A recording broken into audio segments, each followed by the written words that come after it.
বৃন্দাবনে কালাবাবুর কুঞ্জে একদিন সকালে ধ্যান করতে করতে মায়ের সমাধি হলো। সমাধি কিছুতেই আর ভাঙে না।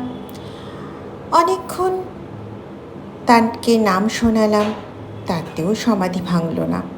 শেষে যোগেন স্বামী এসে নাম শোনাবার পর সমাধির একটু উপশম হলো। ঠাকুর যেমন সমাধি ভঙ্গের সময় বলতেন, মাও ঠিক সেইভাবে বললেন, খাবো।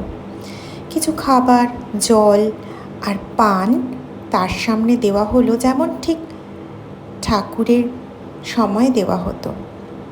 ঠাকুর ভাবাবেশের ঠিক যেমন খেতেন, মাও সেই রূপে ওই সমস্ত খাবার একটু একটু করে খেলেন।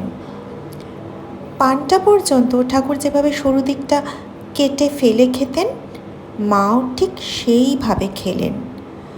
তখন তার ভাব ভঙ্গি, খাওয়া দাওয়া সবই হুবহু ঠাকুরের মতন হয়েছিল। আমরা তো দেখে অবাক হয়ে গেলাম।